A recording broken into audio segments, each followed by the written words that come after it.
Hello, तो मेरे शहर सैनियों, स्वागत है आपका बड़ा भारत एजुकेशन प्लेटफॉर्म पर। तो देखिए, आज हम पढ़ेंगे गुरुत्वाकर्षण, जो 9वीं क्लास का चैप्टर है, ग्रेविटेशन। देखिए, इसकी शुरुआत कहाँ से हुई, सबसे पहले हम यहाँ से बात करेंगे। तो एक बार की बात है, जब न्यूटन जी एक पेड़ के नीचे बैठे थे। जब न्यूटन साहब एक पेड़ के नीचे बैठे थे, और ये पेड़ भी किसका था भाई? सेब का पेड़ था। जब सेब टूटकर न्यूटन साहब पर गिरा, ये यहाँ पर नीचे न्यूटन साहब बैठे हैं। जब ये सेब टूटकर न्यूटन साहब पर गिरा, तो न्यूटन साहब ने सोचा कि ये सेब मेरे नीचे ही क्यों गिरा गिरा ऊपर क्यों नहीं गया टूटने के बाद। तो ऐसी काफ़ी सारी बातें न्यूटन साहब के दिमाग में आई। तब उन्होंने एक नियम दिया, उसका नाम है न्यूटन का गुरुत्वाकर्षण का नियम। न्यूटन का गुरुत्वाकर्षण का नियम। अब देखिए, ये नियम क्या कहता है। जो न्यूटन का गुरुत्वाकर्षण का नियम है, इसने एक्चुअली में क्या बात की है, अब हम बात करेंगे उसके बारे में। उन्होंने बताया कि अगर दो पिंड हो आपके पास, जैसे एक ये है और दूसरा ये है, इसका द्रव्यमान है m1 और इसका द्रव्यमान है m2। ये दोनों r दूरी पर रखे हैं, ठीक है। ये दोनों r दूरी के पर रखे हैं। उन्होंने बताया कि ये पिंड एक दूसरे को आकर्षित करते हैं। ये पिंड एक दूसरे को आकर्षित करते हैं, ये इसको आकर्षित करता है और ये इसको आकर्षित करता है, अर्थात दोनों एक दूसरे को आकर्षित करते हैं, ठीक है। और जो इनके मध्य जो आकर्षण बल लगता है, वो इनके द्रव्यमानों के गुणनफल के समानुपाती होता है, और इनके मध्य की दूरी के वर्ग के व्युत्क्रमानुपाती होता है। तो उन्होंने बताया कि जो इनके मध्य जो आकर्षण बल लग रहा है, जो इनके मध्य जो आकर्षण बल लग रहा है, वो इन दोनों द्रव्यमानों के गुणनफल के समानुपाती होता है। इसका m1 द्रव्यमान और ये m2 द्रव्यमान, दोनों का हमने गुणनफल किया और उसको समानुपाती कर दिया फोर्स के, जो इनके मध्य लग रहा है, ठीक है। और दूसरा बात ये बताई कि जो इनके मध्य की दूरी r है, उसका वर्ग और उसका व्युत्क्रम समानुपाती होता है फोर्स के, अर्थात दूरी का वर्ग व्युत्क्रमानुपाती होता है इनके मध्य जो आकर्षण बल लगता है। उन्होंने ये दो बातें बताई और उनसे निष्कर्ष निकाला कि जो इसका सूत्र बनेगा वो बनेगा m1 m2 अपॉन r का स्क्वायर। जब हम यहाँ पर समानुपाती को उठाएंगे, तब हमारे पास लगेगा g m1 m2 upon r का स्क्वायर। यहाँ पर देखिए, जो g है वो क्या है? g है सार्वत्रिक। g है सार्वत्रिक सार्वत्रिक गुरुत्वीय नियतांक। सार्वत्रिक गुरुत्वीय नियतांक, जिसका जो मान होता है वो होता है 6.67 गुणा 10⁻⁻11 न्यूटन मीटर स्क्वायर बटा kg स्क्वायर। ये इसका मात्रक होता है जी का, सार्वत्रिक गुरुत्वीय नियतांक। अब देखिए, यहाँ पर जो आकर्षण बल लग रहा है वो द्रव्यमान के समानुपाती होता है, अर्थात द्रव्यमान जैसे जैसे बढ़ता जाएगा पिंडों का, उनके मध्य जो आकर्षण बल है वो भी बढ़ता चला जाएगा। और जैसे जैसे दूरी का मान बढ़ेगा, तो उनके मध्य जो बल लग रहा है, इनका मान क्या हो जाएगा? कम हो जाएगा। ये दोनों एक दूसरे के विपरीत हैं। अगर ये बढ़ेगा तो ये भी बढ़ेगा, और ये घटेगा तो ये बढ़ेगा, ठीक है। ये दोनों एक दूसरे के विपरीत हैं, द्रव्यमान और दूरी। अब देखिए, यहाँ पर मैंने लिखा है जी, सार्वत्रिक गुरुत्वीय नियतांक 6.67 गुणा 10⁻⁻11 न्यूटन मीटर स्क्वायर बटा kg स्क्वायर, ये इसका मान होता है। अब मैंने यहाँ पर अंत में एक मात्रक लगाया है जी का। अब वो कैसे निकालते हैं उसके बारे में हम बात करेंगे। तो देखिए, यहाँ पर एक बार, यहाँ पर जी m1 m2 upon are square बराबर है फोर्स के। अब जब इस आर स्क्वायर को इधर भेजेंगे, तो ये हो जाएगा एफ आर स्क्वायर बराबर जी m1 m2, ठीक है। अब हम इन m1 और m2 को इधर नीचे शिफ्ट करेंगे, तो ये हमारे पास ऐसे आ जाएगा m1 m2।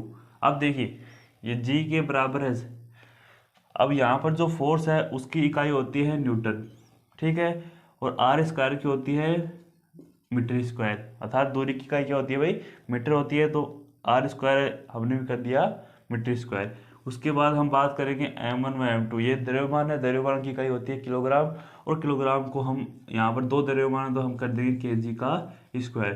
तो इस प्रकार हमारे पास जो इकाई है जी की वो आती है। ठीक है, तो देखिए एक बार हमने इसकी परिभाषा भी लिख रखी है कि इस नियम के अनुसार प्रत्येक दो पिंड एक दूसरे को आकर्षित करते हैं। कोई भी दो पिंड हो वो एक दूसरे को आकर्षित करते हैं, और यह आकर्षण बल एवं यह आकर्षण बल पिंडों के द्रव्यमानों के गुणनफल के समानुपाती व इनके मध्य दूरी के वर्ग के व्युत्क्रमानुपाती होता है। ठीक है, दूरी के वर्ग के व्युत्क्रमानुपाती और इनके द्रव्यमानों के गुणनफल के समानुपाती। ये है न्यूटन का गुरुत्वाकर्षण का नियम। अब हम बात करेंगे गुरुत्वाकर्षण नियम के महत्व की। तो देखिए आपकी बुक में गुरुत्वाकर्षण नियम के महत्व 4 दे रखे हैं जो कि काफी महत्वपूर्ण है, इनको हम समझते हैं। देखिए जो पहला महत्व है वो क्या है, यह बल हमें पृथ्वी से बांधे रखता है, अर्थात जो गुरुत्वाकर्षण बल होता है इसके माध्यम से हम पृथ्वी से बंधे होते हैं। देखिए कैसे, ये हमारी पृथ्वी है और हम इसके ऊपर खड़े हैं। जैसे हमने जंप मारा तो हम ऊपर जाएंगे, लेकिन फिर से हम दोबारा पृथ्वी पर आ जाएंगे। हम जंप मारने के बाद हवा में नहीं उड़ते रहे, हम वापस पृथ्वी पर आ जाते हैं। क्यों आ जाते हैं? क्योंकि हमारे दोनों के मध्य एक आकर्षण बल लगता है जो हमें आपस में जोड़े रखता है। यही है गुरुत्वाकर्षण का नियम, अर्थात जो दो पिंडों के मध्य जो आकर्षण बल लगता है इसी कारण हम बंधे रहते हैं। तो ये है पहला महत्व, यह बल हमें पृथ्वी से बांधे रखता है। ठीक है, इसके बाद देखिए दूसरा महत्व, पृथ्वी के चारों ओर चंद्रमा की गति है वो इसी बल के कारण होती है। जो पृथ्वी है हमारी, उसके चारों तरफ चंद्रमा गति कर रहा है। वो गति क्यों कर रहा है? इसलिए कर रहा है क्योंकि जो चंद्रमा है और पृथ्वी है उनके मध्य एक आकर्षण बल लगता है, इसी बल कारण ये गति करते हैं। अब देखिए हम इसको थोड़ा और डिटेल से समझाते हैं कि चंद्रमा है वो पृथ्वी के सापेक्ष कैसे इस गुरुत्वाकर्षण नियम के द्वारा गति करते हैं। देखो ये आपके पास है पृथ्वी, ये है पृथ्वी और यहाँ पर है चंद्रमा, यहाँ पर है चंद्रमा। अब ये चंद्रमा है इस पृथ्वी के सापेक्ष गति करता है। ठीक है, ये चंद्रमा है इस पृथ्वी के सापेक्ष क्या करता है? गति करता है। अब देखिए जो अगर कोई भी वर्तीय पथ पर कोई पिंड गति करता है तब उसके बाहर की तरफ एक बल लगता है। बाहर की तरफ क्या लगता है भाई? एक बल लगता है जिसे बोलते हैं हम अपकेंद्रीय बल। ठीक है, ये गति कर रहा है एक वर्तीय पथ पर और गति करने के कारण इसके बाहर की तरफ एक बल लगता है, उसको बोलते हैं हम अपकेंद्रीय बल। अपकेंद्रीय बल। अब देखो अगर ये वर्तीय पथ पर गति कर रहा है, इस पर बाहर की तरफ एक बल लग रहा है अपकेंद्रीय बल।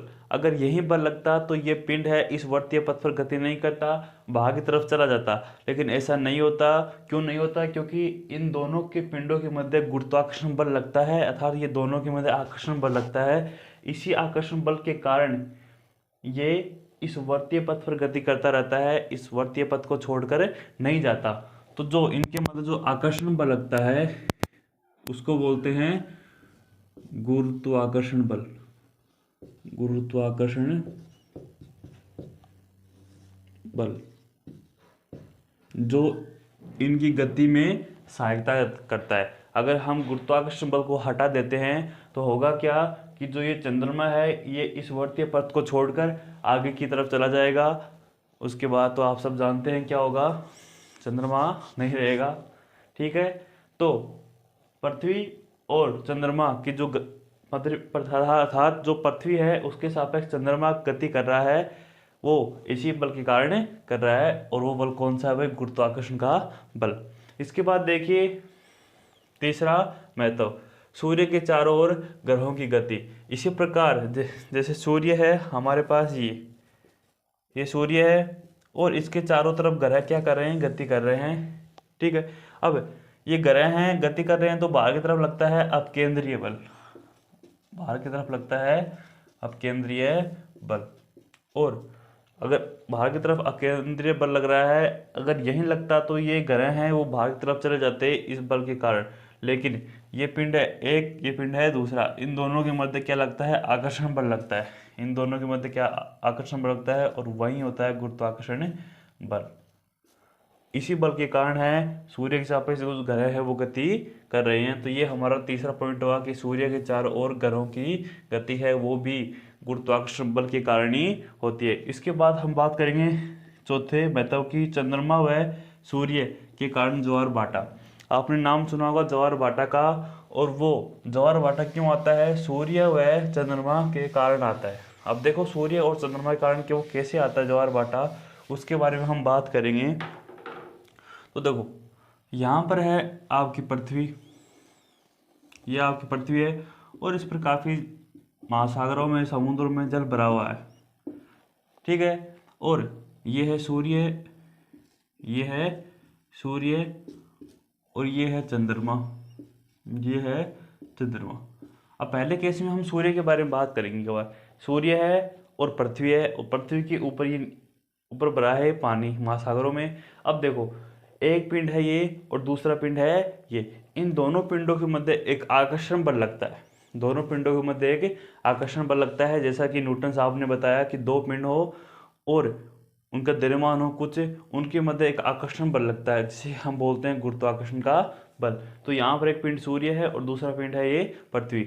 अब इन दोनों के मध्य आकर्षण बल लगता है, ये दोनों एक दूसरे को खींचते हैं। तो ये तो अपनी स्थिति को छोड़ता नहीं है, ना पृथ्वी छोड़ती है स्थिति, लेकिन जो पानी होता है, जो मूवेबल होता है, वो क्या होता है? वो ऐसे उठ जाता है, वो ऐसे उठ जाता है। थोड़ा सा उठेगा, जैसे ही भार ज़्यादा होगा ये वापस टूट जाएगा और लहरों का निर्माण कर लेगा। किसका निर्माण कर लेगा? लहरों का। और ये जो लहर ऐसे है इनको बोलते हैं ज्वार। जो ये लहर आती है इनको बोलते हैं ज्वार। और जैसे ये लहर किनारे तक पहुंचते हैं तो इन लहरों के साथ कंकड़ पत्थर भी आते हैं। इन लहरों के साथ मोटे मोटे पतले पतले कंकड़ पत्थर भी आते हैं, जिन्हें हम बोलते हैं भाटा। देखिए जो सामान्य जो लैंग्वेज होती है, जो पत्थर होता है उसी को हम बोलते हैं भाटा।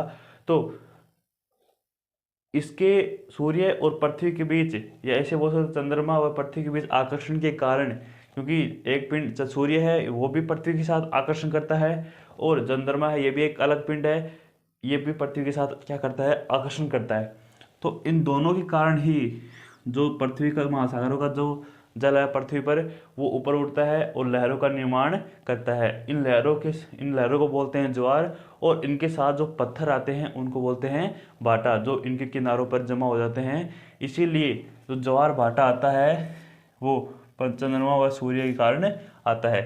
और वो कहाँ आता है भाई? महासागरों में आता है। तो यहाँ पर हमने बात की है गुरुत्वाकर्षण नियम के महत्व, जो कि कितने हैं? 4 हैं। पहला ये है कि यह बल हमें पृथ्वी से बांधे रखता है। अगर हम ऐसे ऊपर जंप करें तो हवा में नहीं उड़ेंगे, वापस जमीन पर आ जाएंगे। क्यों आ जाएंगे? क्योंकि दोनों के मध्य क्या है भाई? आकर्षण बल लगता है। उसके बाद देखिए पृथ्वी के चारों ओर चंद्रमा की गति। पृथ्वी के चारों ओर, पृथ्वी ये है, चंद्रमा ये है, चंद्रमा गति कर रहा है चारों तरफ। चंद्रमा पर बाहर की तरफ एक बल लगता है जिसे बोलते हैं अपकेंद्रीय बल। अब ये केवल अपकेंद्रीय बल ही होता तो ये चंद्रमा है वो बाहर की तरफ गति करता हुआ निकल जाता है इस पथ से, लेकिन ये जाता नहीं है। क्यों नहीं जाता? क्योंकि दोनों पिंडों के मध्य एक बल लगता है जिसे हम बोलते हैं गुरुत्वाकर्षण का बल। ये बल इन दोनों को बांधे रखता है और एक निश्चित वर्ताकार पथ में क्या करते हैं? गति करते हैं। उसके बाद देखिए सूर्य के चारों ग्रहों की गति, सेम टू सेम कॉन्सेप्ट यही है। बीच में सूर्य है और दूसरे अन्य ग्रह हैं, इनकी गति भी होती है इस बल के कारण ही होती है। और चौथा जो समझने लायक है वो है चंद्रमा व सूर्य के कारण ज्वार भाटा। चंद्रमा ये है, चंद्रमा ये है, और सूर्य ये, दोनों क्या करते हैं? पृथ्वी को क्या करते हैं? आकर्षित करते हैं। पृथ्वी को तो हम ऊपर उठा नहीं सकते, लेकिन जो महासागरों का जो जल है वो ऊपर उठ जाता है, और ऊपर उठने के कारण ये ज़्यादा बाहर होने से वापस आ जाता है और लहरों का निर्माण करता है। लहरों के साथ जो समुद्र किनारे हैं उनके साथ पत्थर भाटा भी आते हैं उनको, इसीलिए जो नाम पड़ा है वो पड़ा है ज्वार भाटा, और जो चंद्रमा व सूर्य के कारण आता है। तो ये हुआ गुरुत्वाकर्षण नियम का महत्व। अब देखिए केपलर के नियम। देखिए जो केपलर के नियम है वो जो सूर्य के चारों ओर जो ग्रह चक्कर लगा रहे हैं उनके लिए लागू होते हैं। ठीक है, आपको ये बात बड़े अच्छे से ध्यान में रखनी है। जो केपलर के नियम है वो ग्रहों के परिभ्रमण पर लागू होते हैं जो सूर्य के चारों ओर चक्कर काट रहे हैं। तो मैंने यहाँ पर पहली लाइन लिखी है कि सूर्य के चारों ओर जो ग्रह चक्कर लगा रहे हैं उनके लिए केपलर के नियम लागू होते हैं। आपको केपलर के नियम कहाँ लागू करने हैं?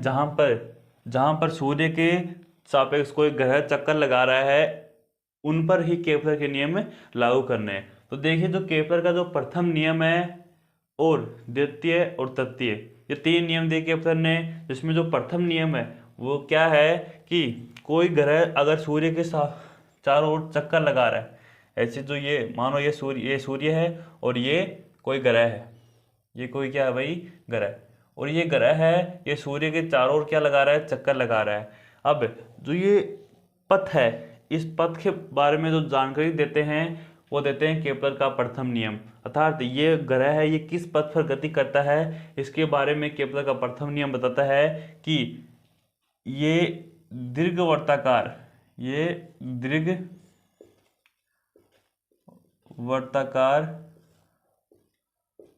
पथ पर गति करता है।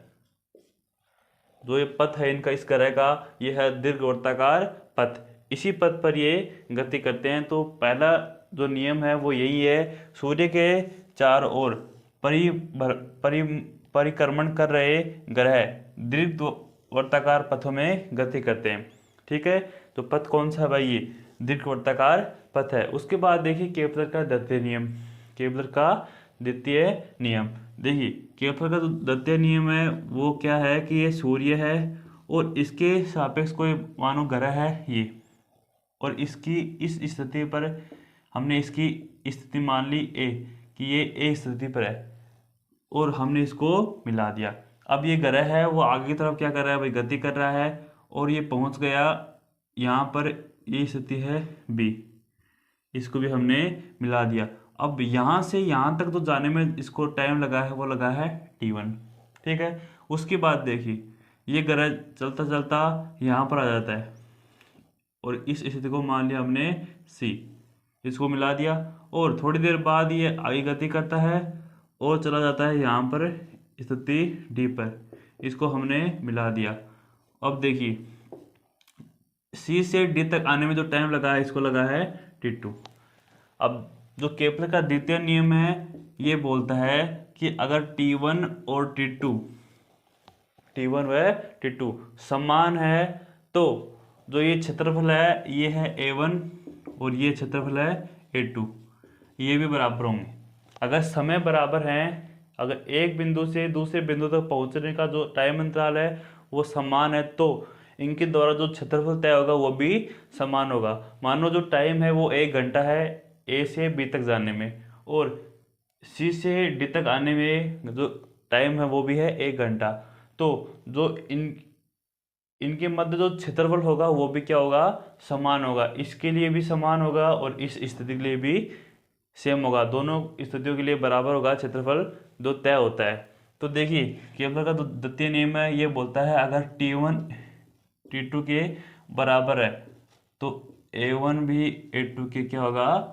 बराबर होगा। ये है केपलर का द्वितीय नियम। मैंने नीचे लिखा है समान समय में तय किया गया क्षेत्रफल भी समान होता है। ठीक है, अगर टाइम का मान समान है तो जो तय क्षेत्रफल होगा वो भी क्या होगा भाई? समान होगा। ये हुआ केपलर का द्वितीय नियम। अब देखिए केपलर का तृतीय नियम क्या है।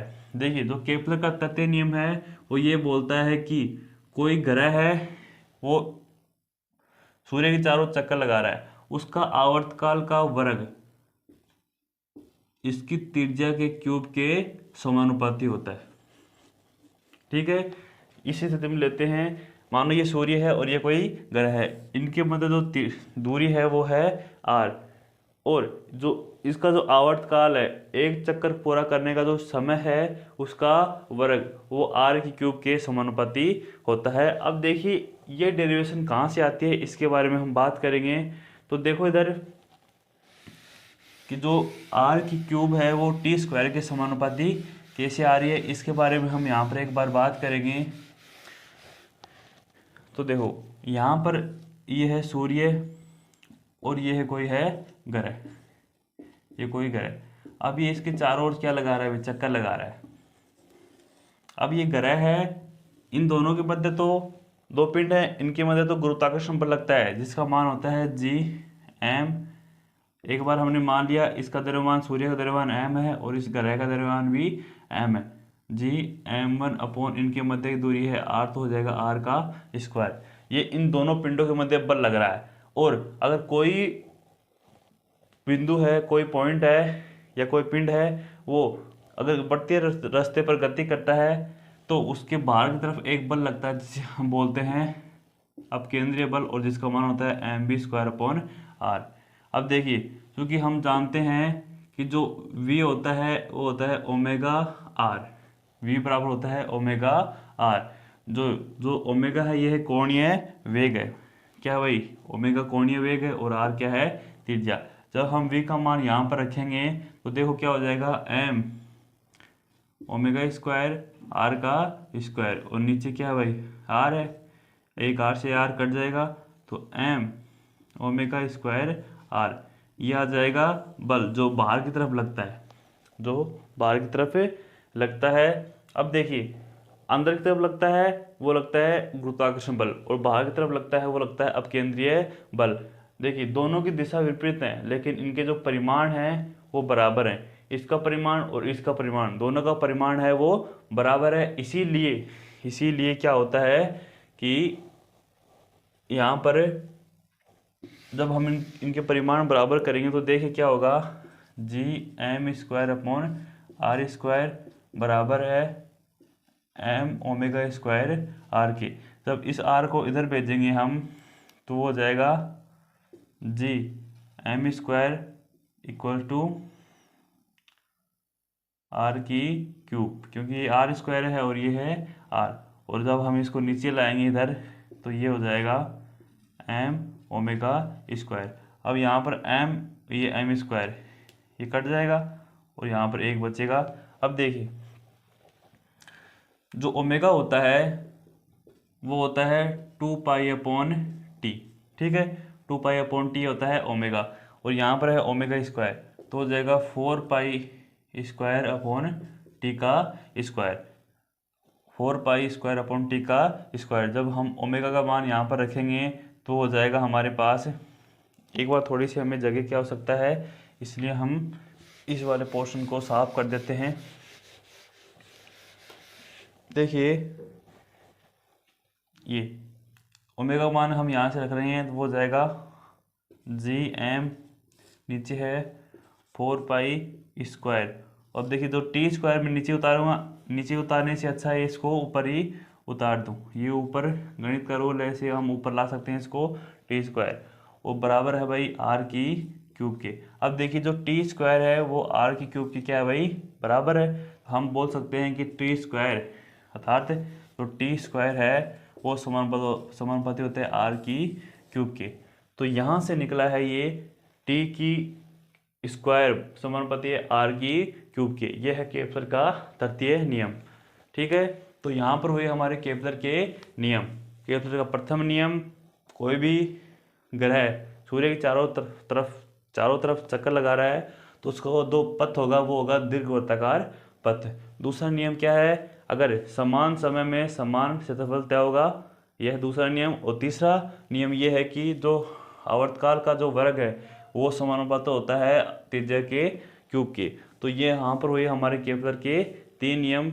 अगर आपको वीडियो अच्छा लगा तो वीडियो को लाइक कीजिए, चैनल को सब्सक्राइब कीजिए। मिलते हैं हम अगले वीडियो में।